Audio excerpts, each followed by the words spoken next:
नमस्कार दोस्तों, कैसे हैं आप सब लोग। जैसा कि आप लोग जानते हैं कि हम लोग इस समय प्राचीन जो है भारतीय चित्रकला के केंद्रों के बारे में बात कर रहे हैं। हम लोगों ने जोगीमारा के बारे में बात करी, हम लोगों ने अजंता के बारे में बात करी, हम लोगों ने बाघ गुफा के बारे में बात करी। आज हम लोग बात करेंगे बादामी गुफा के बारे में। किसके बारे में बात करेंगे? बादामी गुफा चित्रों के बारे में। चलिए इसी में आगे बढ़ते हैं और हम लोग बात करते हैं बादामी के बारे में। बादामी गुफा जो है, बादामी की जो गुफाएं हैं वह कहाँ पर स्थित है। सबसे पहले यह देखेंगे कि जो बादामी की गुफाएं हैं वह कहाँ पर स्थित है। तो बादामी की गुफाएं कहाँ पर स्थित है?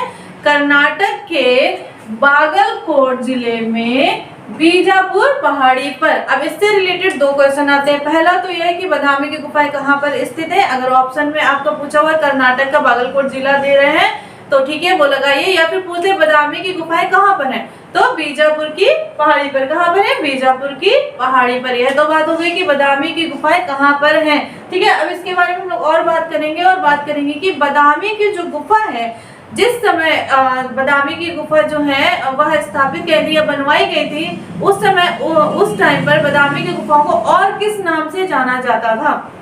किस नाम से जाना जाता था? तो बादामी की गुफाओं को वतापी और वात्यपिपुरम, क्या? वतापी और वात्यपिपुरम नाम से पहले जाना जाता था। यह इसका प्राचीन नाम है। ठीक है गाइस, यह इसका प्राचीन नाम है। अब बात करते हैं कि बादामी की जो गुफाएं हैं वह किसके टाइम पर यानी किसके समय में विकसित हुई? किसके समय में विकसित हुई थी? चालुक्यों के समय में। किसके? चालुक्य राजवंश जो था उस समय में, उनके टाइम पीरियड में जो है बादामी की गुफाएं जो है वह विकसित हुई थी। चालुक्य जो राजवंश था उसकी राजधानी जो थी वह क्या थी? बादामी थी। क्या थी गाइस? बादामी चालुक्यों की राजधानी थी। इतना याद रखिएगा, कई बार क्वेश्चन यह आता है कि बादामी जो गुफा है उसको किसने बनवाया था? तो चालुक्यों ने बनवाया था। और अगर यह पूछ ले कि बादामी जो गुफा है वह किसकी राजधानी थी या चालुक्यों की राजधानी क्या थी, चालुक्य राजवंश की राजधानी क्या थी, तो बादामी थी। ठीक है, इतना याद रखिएगा। इसके बाद हम लोग बात करेंगे कि जो बादामी गुफा बनवाई थी वह किसने बनवाई थी। किसने बादामी की गुफाओं का निर्माण कराया था? तो यह कराया था किसने? मंगलेश ने। किसने? मंगलेश जो थे राजा, उन्होंने बादामी गुफाओं का निर्माण करवाया था। ठीक है, यहाँ तो बात हो गई कि कहाँ पर स्थित है, उसका पुराना नाम क्या था, प्राचीन नाम क्या था, किसने इसका निर्माण कराया था। अब हम लोग बात करेंगे कि इसकी जो खोज हुई है, इसकी खोज किसने और कब की थी। तो बादामी गुफा की खोज स्टेला क्रैमरिस ने 1924 ईस्वी में करी थी। कब करी थी?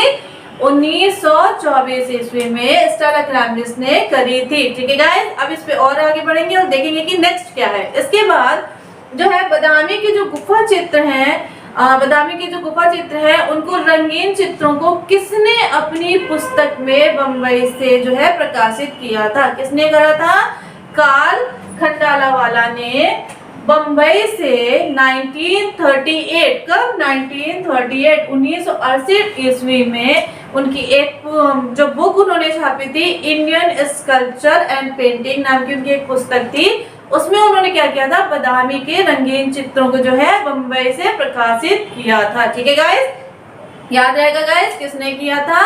किसने किया था? कार्ल खंडेलावाला ने। ठीक, अब इसकी हम लोग और बात करते हैं कि जो बादामी गुफा है उसके जो भित्ति चित्र हैं, बादामी के अंदर भित्ति चित्र पाए गए हैं, भित्ति चित्र जो है भित्ति चित्रकारी है, तो उसका जो है सबसे पहले सर्वप्रथम जो है उसकी अनुकृतियां या प्रतिलिपियां किसने बनाई थी? किसने बनाई थी? J.M. अहिवासी ने। किसने? Jagannath Muralidhar Ahivasi, in short J.M. Ahivasi ने इसकी जो है प्रतिलिपियां वह बनाई थी। अच्छा, अब हम लोग बात करते हैं बादामी के। अगर हम लोग जो है गुफा की या टाइम पीरियड की बात कर लें या उन भित्ति चित्रों की बात कर लें तो वह लगभग कब की है?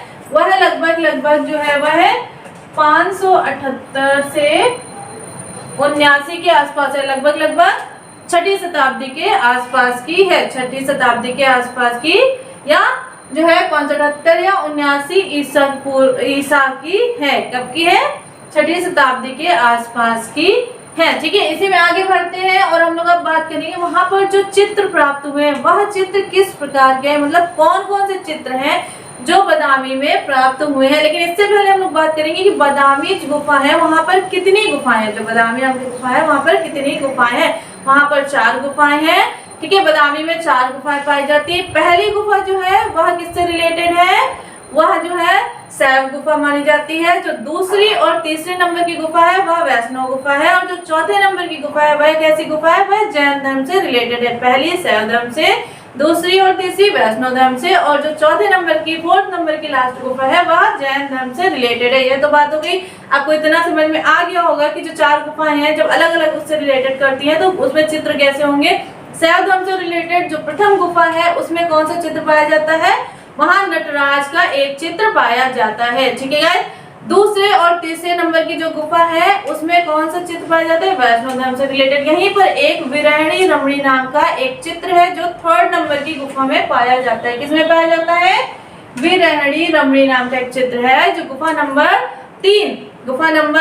3 में पाया जाता है। और जो लास्ट गुफा है जैन धर्म से रिलेटेड, वहां पर कौन सा चित्र पाया जाता है, वहां पर आदिनाथ जैन का एक चित्र पाया जाता है। ठीक है गाइस। कब कहाँ पाया जाता है, चौथे नंबर की गुफा में आदिनाथ जैन का जो है चित्र पाया जाता है। गाइस इतनी बात समझ में आ गई। अपने संरक्षक, जो उनके संरक्षक थे, उनके जो चित्र है वह इष्ट देव के साथ किसने संरक्षित करना स्टार्ट कर दिया था, किस टाइम पे संरक्षित करना स्टार्ट हुआ था, तो वह बादामी गुफा के टाइम पीरियड पे 578 से 79 ईसा के आसपास की बात है। उस टाइम पे उन्होंने जो है अपने इस जो उनके सम्राट थे उनके जो चित्र हैं उनको अपने इष्ट देवताओं के साथ रखना स्टार्ट कर दिया था। तो यह तो बात हो गई बादामी की कि बादामी कहाँ पर स्थित है, आपको पता होना चाहिए कहाँ पर स्थित है। ठीक है। इसकी खोज किसने करी थी, सारी चीजें मैंने आपको बता दी। अब इसी में और आगे बढ़ेंगे और हम लोग अब बात करेंगे किस गुफा के बारे में, सित्तनवासल गुफा के बारे में। किसके, तमिलनाडु के पद्दुकोट्टई जनपद में स्थित है। अब हम लोग बात करेंगे कि जो सित्तनवासल गुफा है, जो एक बहुत कंफ्यूजिंग क्वेश्चन है, वह है नदी से रिलेटेड कि सित्तनवासल गुफा है किस नदी के तट पर स्थित है या किस नदी के पास स्थित है। यह क्वेश्चन बहुत ज्यादा कंफ्यूजिंग होता है क्योंकि कई जगह ऑप्शन है, कहीं कावेरी, कहीं कृष्णा, कहीं कावेरी, कहीं कृष्णा। जहां आप अलग अलग बुक्स देखेंगे तो आपको अलग अलग ऑप्शन मिलेगा। तो आप याद रखिएगा कि जो सित्तनवासल की गुफाएं हैं वह कावेरी नदी के पास स्थित है, कावेरी नदी के तट पर स्थित है। कृष्णा नहीं लगाना है। लेकिन अगर आपको कावेरी नदी नहीं मिलता है ऑप्शन में, तब आप कृष्णा नदी लगा सकते हैं क्योंकि यह उस राज्य के अंतर्गत नहीं बहती है, उस गुफाओं के आसपास नहीं बहती है, इसलिए कावेरी। अगर कावेरी का ऑप्शन नहीं है देन आप कृष्णा लगा सकते हैं, करेक्ट आंसर हो जाएगा। इसके बाद हम लोग बात करेंगे कि इसकी खोज जो है वह किसने करी। इसकी खोज फ्रांसीसी पुरातात्विक जो है मिस्टर ध्रुविल, उन्होंने 1934 ईस्वी में इसकी खोज जो है वह करी थी। ठीक है। किसकी खोज, किसकी बात कर रहे हैं हम लोग, सित्तनवासल गुफा की हम लोग बात कर रहे हैं। और इसके टाइम पीरियड की अगर हम लोग बात करें तो कितने वर्षों पुरानी, यानी कब बनी थी है, तो 700 से 900 ईस्वी के मध्य यह बनी थी। मतलब 7वीं शताब्दी से जो है 9वीं शताब्दी के मध्य सित्तनवासल गुफाएं जो है वह बनवाई गई थी। और किसके राजवंश में, किन लोगों ने बनवाई थी, तो पांड्या राजवंश ने। किसने, पांड्या राजवंश ने।